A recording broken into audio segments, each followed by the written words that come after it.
Tuhan bersamamu. Inilah Injil Yesus Kristus menurut Matius.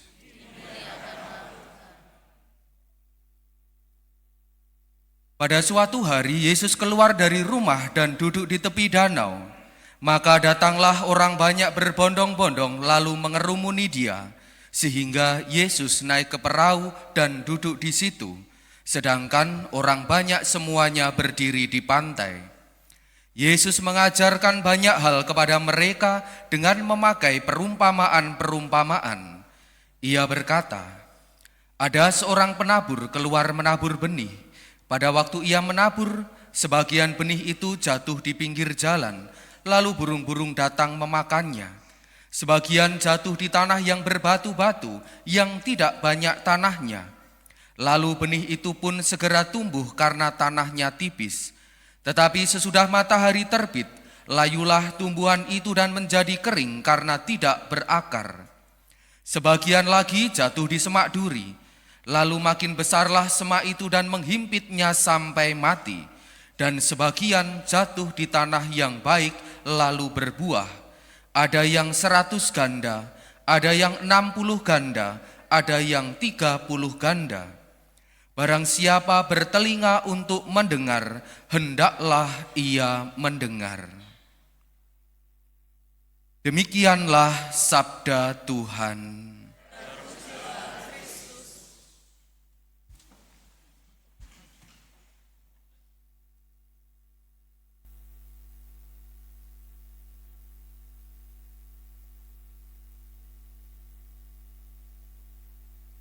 Bapak, Ibu, saudara-saudari yang terkasih, kita nanti setelah doa penutup, kita akan mengadakan serah terima jabatan dari kepala paroki yang lama menuju kepala paroki yang baru.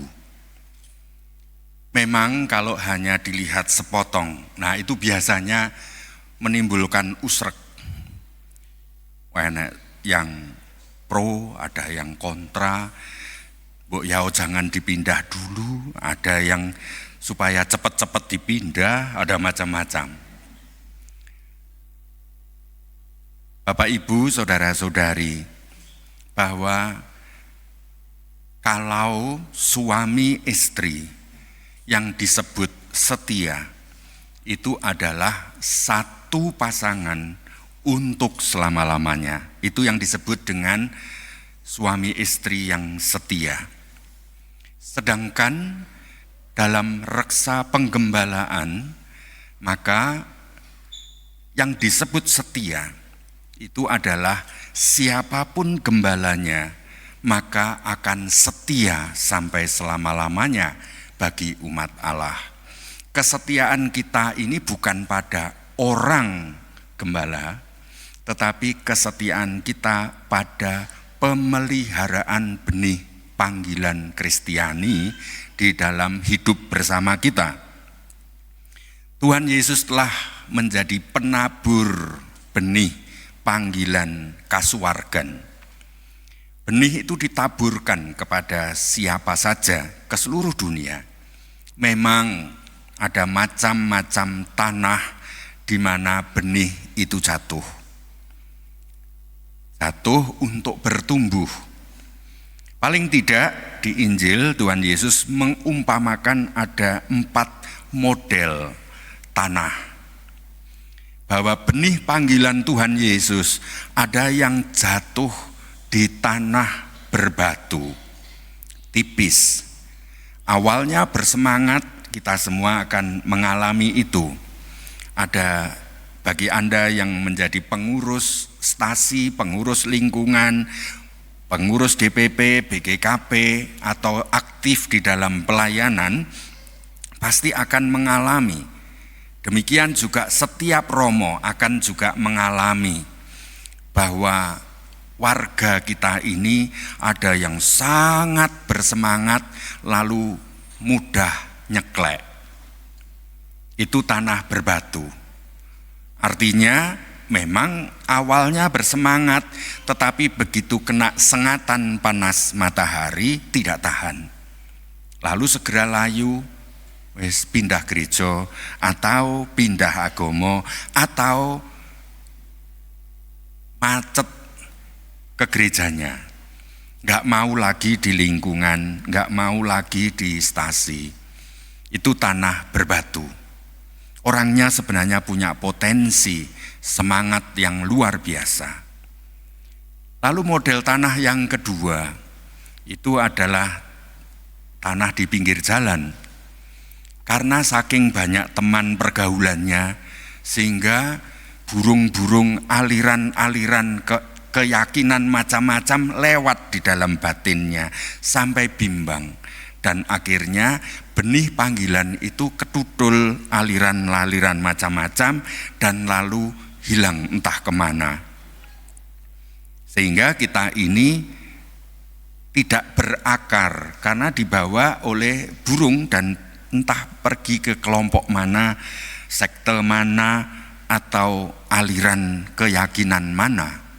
Karena memang kita belum berakar sungguh di dalam kekayaan ajaran Kristiani. Ada model yang ketiga, itu adalah himpitan-himpitan semak berduri.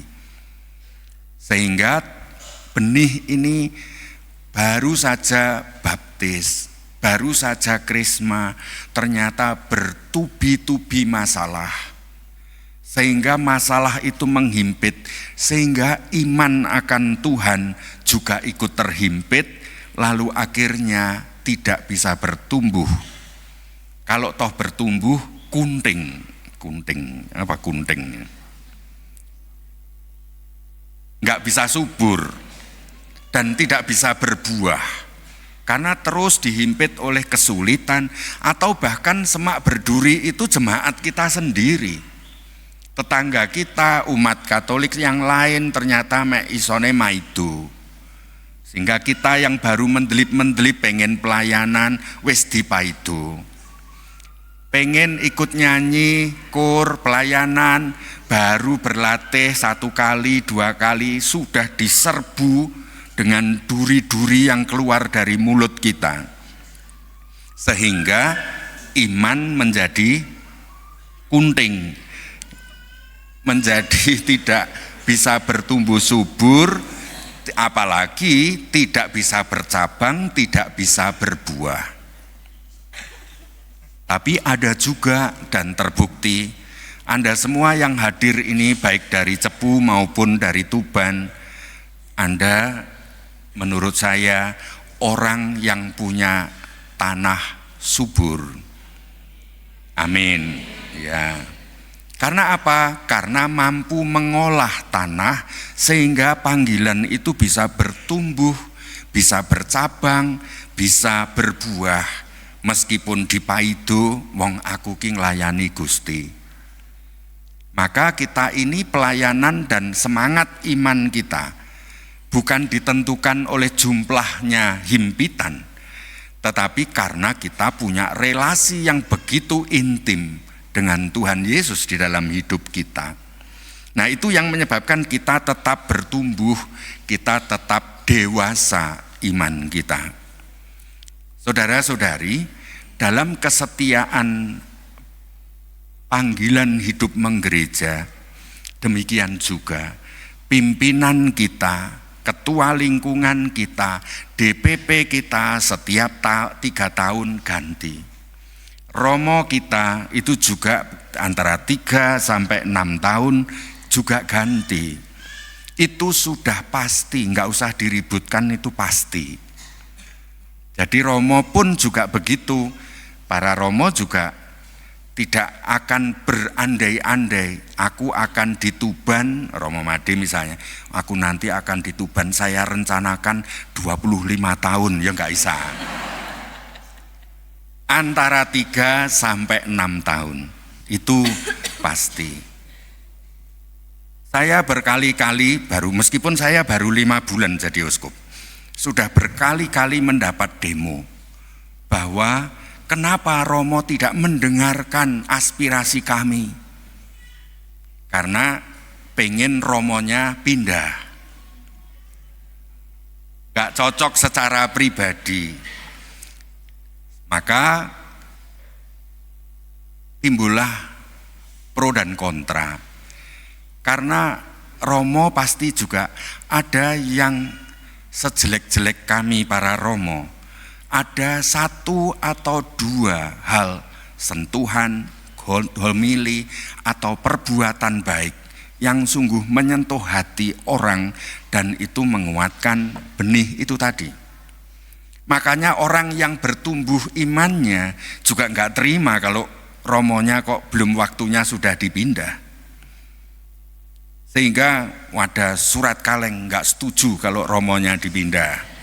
Ada surat kaleng yang mengatakan pokoknya kami menuntut supaya romo ini segera dipindah. Itu memang nasibnya romo. Sabar dikira tidak berprinsip. Kalau tegas dikira arogan dan otoriter. Ketika mencoba mendengarkan semua untuk memutuskan sesuatu, bagi satu pihak dianggap tidak cepat mengambil keputusan. Ketika diprotes, romonya hanya senyum-senyum, dianggap tidak berdaya. Pokoknya serba sulit pokoknya. Nah, untungnya para romo disiapkan untuk ya memang menerima umat apa adanya. Karena memang ada 4 jenis tanah itu tadi.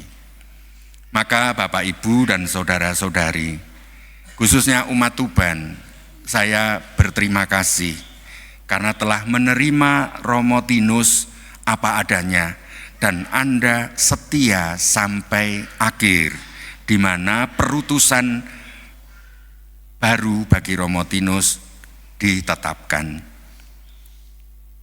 Dan juga kepada umat Cepu juga saya berterima kasih karena juga menerima Romo Made apa adanya, bertumbuh, berkembang bersama Romo Made di Cepu. Itu adalah sebuah kesetiaan. Dengan Romo siapapun, aku setia dengan gereja. Itulah yang hendak kita hidupi di dalam peristiwa hari ini. Maka saya juga mohon kepada umat Tuban yang akan kedatangan Romo Made, umat Cepu yang akan kedatangan Romo Tinus. Mereka berdua juga daging yang punya kelebihan dan punya kelemahan. Dan memang kita ini inginnya Romo itu harus sempurna. Sementara yang sempurna tidak ada. Yang ada adalah bertumbuh, berjalan bersama menuju kesempurnaan. Itu yang jauh lebih realistis, yang dewasa imannya. Maka mari kita bertumbuh supaya benih iman itu semakin berkembang. Karena siapa tahu dengan Romo Gembala Anda, kadang ada yang membuat Anda senang dan bergembira memuji Tuhan setiap waktu. Ada juga tindakan Romo yang membuat kita menjadi dewasa di dalam iman. Karena banyak diuji, banyak mendapatkan hal-hal yang harus kita perjuangkan untuk terus sabar, untuk terus bertekun di dalam segala kesulitan. Semoga penggembalaan para Romo sungguh kita hayati sebagai berkat yang melimpah. Kemuliaan kepada Bapa dan Putra dan Roh Kudus.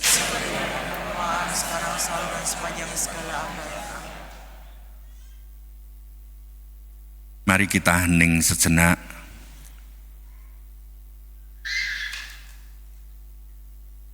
Kita seperti bangsa Israel yang dikirimi gembala Musa. Bagian umat tetap bertumbuh dalam iman, tetapi sebagian besar jatuh pada gerutu dan bersungut-sungut. Meskipun diberi hujan mana dari langit, daging yang dipenuhi untuk makanan gizi perjalanan hidup mereka. Tetapi sungut telah menjadi cara pandang, sehingga lupa akan berkat. Mari kita mohon berkat Tuhan bagi kita, bagi para pengurus, bagi para romo, bagi para frater, diakon, suster, pengurus DPP, BGKP, ketua pengurus dan pengurus lingkungan, supaya dianugerahi kesabaran dan ketabahan, ketekunan di dalam penggembalaan. Kami mohon. Demikianlah Tuhan, kami serahkan, kami persembahkan kepada kemuliaan-Mu. Semoga hidup kami semakin berkenan bagi karya penyelamatanmu, karena Engkau yang hidup dan bertahta kini dan sepanjang masa.